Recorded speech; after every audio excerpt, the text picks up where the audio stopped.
There is an intoxicating, almost terrifying intimacy in completely dismantling a human being. Most people think romance is born in soft light and whispered promises, but for me, love ignited in the ashes of a ruined man. Let's call him Kaelen. I have to call him something, this man I systematically erased from the map, but I can't use his real name. Kaelen was a wife-beater. He was also an arrogant, bloated tick of a man who thought the world would always bend to his fists and his fabricated charm. He was wrong, and proving him wrong was the catalyst for the most consuming romance of my life. It began on a rain-slick Tuesday when Thorne walked into my law office. Thorne was a man who seemed carved from granite and cold patience.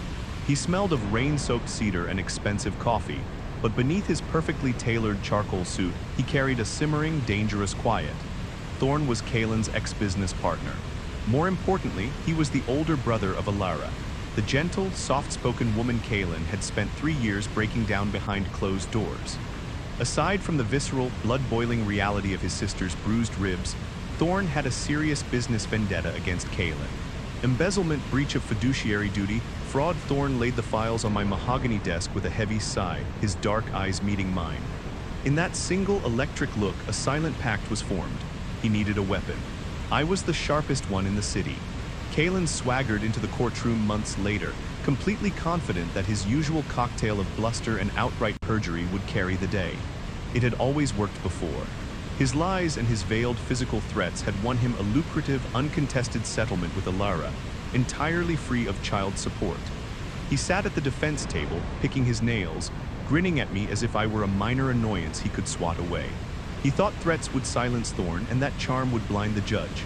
But the courtroom is my arena. For 3 grueling days, I filleted Kaelen on the stand. I used his own fraudulent ledgers to trap him in a labyrinth of lies, exposing his financial rot while Thorne sat in the gallery, watching me with a steady, burning admiration that made my pulse race beneath my silk collar. When the gavel finally fell, I had secured a judgment against Kaelen, a massive, crushing judgment far larger than he could ever dream of paying. I turned to look at Thorne. The slow, devastating smile he gave me was a promise. Kaelen twisted, he turned, he shimmied, and he shook. But he was a man who lived entirely in the moment, possessing absolutely no thought for the future or its consequences. He didn't hire a lawyer until the process server was literally throwing the garnishment papers at his scuffed boots. By then, it was far too late. If you are ever sued by one of my clients, you are already drowning, because my clients lawyer up before you even realize there's a storm on the horizon. I tore through Kaelen's bank accounts like a meat grinder. With Thorne by my side, pouring scotch into crystal glasses during our late-night strategy sessions, we hunted down every dime. It was during these quiet, shadowed hours in my office, illuminated only by the glow of dual monitors, that the professional boundary shattered. Thorne's hand would brush mine as we traced Kaelen's hidden assets. His breath would catch against my neck as we leaned over the same glowing spreadsheets. Our shared crusade against a monster became the foundation of a fierce, undeniable passion. Eventually, Kaelen had but one property left to his name. It was a modest suburban house, rented out to a family, serving as his absolute sole source of income. He clung to that house like a drowning sailor to a splintered mast. Reduced to a shadow of his former swagger, Kaelen moved into the damp, unfinished basement of that very property. He survived entirely on the cash his upstairs tenants paid him. He took their rent checks to seedy payday loan fronts, swallowing exorbitant fees just to get the cash, because he knew with absolute certainty that the second he opened a real bank account, my firm would freeze it. He managed to hide this arrangement from me for a few months by sheltering the deed behind a numbered shell company. But my private investigator, funded by Thorne's bottomless resources, trailed Kaelen's battered truck one evening and watched him scurry into the basement like a rat. Over the next 2 years, Kaelen tried to represent himself. It was a pathetic, agonizingly slow dance as I systematically punctured his corporate veils and tore apart his sad, desperate attempts at fraudulent conveyance. Through it all, Thorne was my anchor. Our romance had deepened from a fiery spark into a quiet, profound devotion. He grounded me when the legal red tape threatened my sanity, and I delivered the justice he craved for his sister. Finally, the day arrived. The court granted the foreclosure. Kaelen stepped out on a crisp autumn morning to buy a pack of cigarettes, and by the time he returned, the county sheriff had already changed the locks on the door. My phone rang an hour later. It was Vance, a weary, idealistic attorney who practiced law in a low-rise building across the street from my high-rise tower. Vance had taken Kaelen on entirely pro bono, simply out of pity, because Kaelen didn't have 2 pennies to rub together. I actually respected Vance. As I spoke to him, I stood by my floor-to-ceiling windows, looking out across the vast geometric expanse of the downtown parking lot, able to see the faint reflection of Vance's office windows in the distance. "Can my client at least live in the basement?" Vance asked, his voice strained with exhaustion. "Ask the purchaser," I replied, my tone smooth and detached. "It's entirely out of my hands." And it was. I casually informed Vance that the new owner, who, conveniently, was a nominee purchaser and one of Thorne's most loyal employees, had absolutely no intention of letting Kaelen back into that mildewed, shitty basement. Just like that, Kaelen, a man who had once owned multiple properties across the city, a man who had lorded his wealth and power over his terrified wife, had just lost the very last patch of earth he could lay claim to. Except for his truck, he still had his truck. It was a monstrous, gas-guzzling beast of a vehicle, lifted too high and rusted along the wheel wells.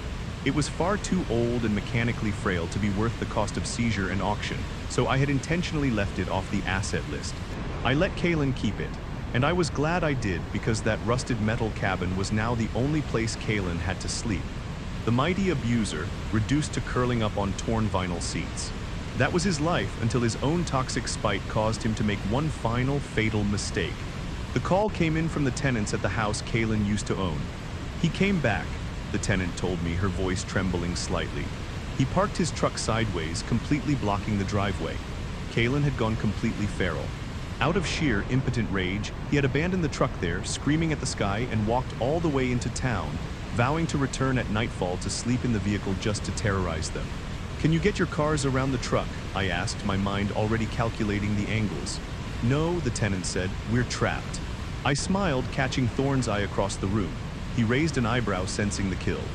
I hung up and immediately dialed a heavy-duty tow operator I used to defend back during my early days as a criminal defense attorney. He owed me a favor. Within 2 hours, Kaelen's beloved, rusted beast was hooked, lifted, and gone. But it wasn't impounded. I had it delivered somewhere very specific, exactly in accordance with my meticulous instructions.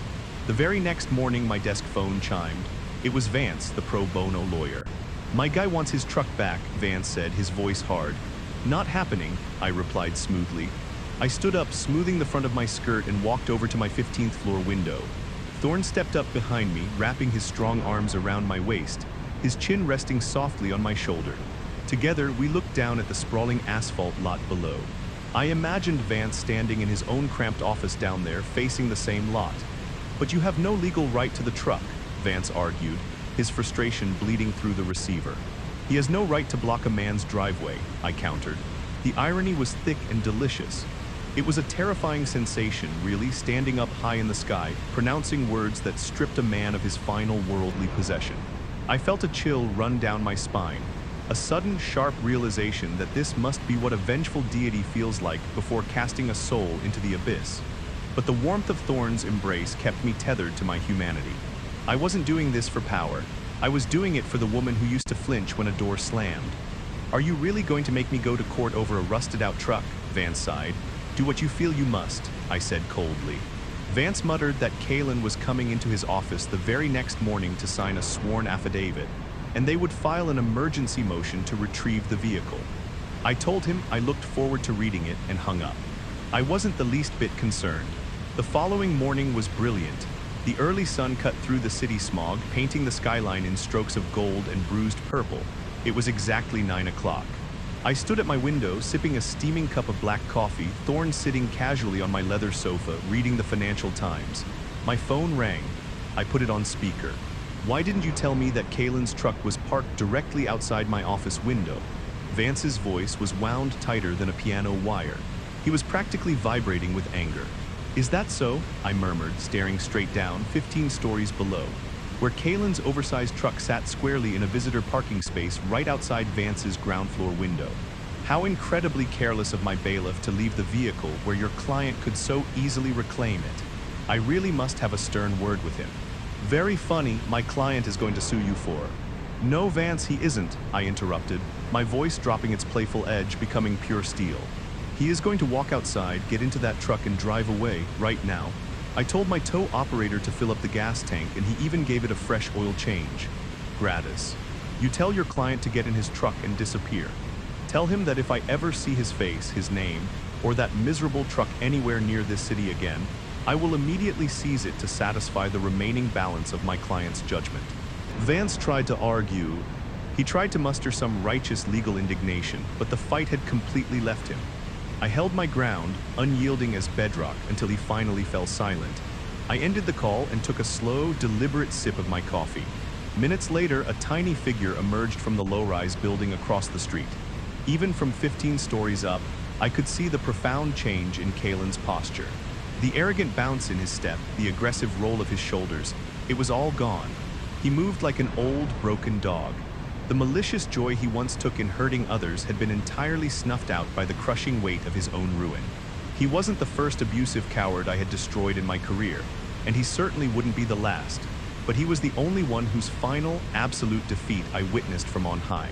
Thorne walked over and stood beside me, his shoulder brushing mine. We watched in silence as Kaelen climbed into the cab of his truck. It was one of the most powerful, transcendent experiences of my life, watching this man, knowing I had systematically stripped him of his wealth, his home, and his pride, and knowing that he owed the possession of his very last asset to my calculated mercy. The truck's engine turned over, coughing a thick gray cloud of exhaust into the crisp morning air. Kaelen pulled out of the parking lot and drove away, disappearing into the endless stream of city traffic. I was entirely certain I would never hear from him again, and I never did. Thorne turned to me, the morning light catching the deep amber of his eyes. He took the coffee cup from my hands, set it on the sill, and kissed me. It was a kiss built on justice, sealed in the quiet aftermath of a war we had won together. We all face moments where the world feels fundamentally unjust, where those who cause pain seem to walk away unscathed while the innocent are left to pick up the shattered pieces. But true justice isn't always swift, and it rarely comes without a fierce, unrelenting fight. It requires patience, strategy, and sometimes the courage to stand by the people you love to tear down the monsters in your way. If you found satisfaction in this story of ruthless accountability and the unexpected romance that blossomed from it, make sure to hit that subscribe button. Leave a comment below telling me how you would have handled a man like Kaelen, and join our community for more stories where karma doesn't just knock, it breaks down the door.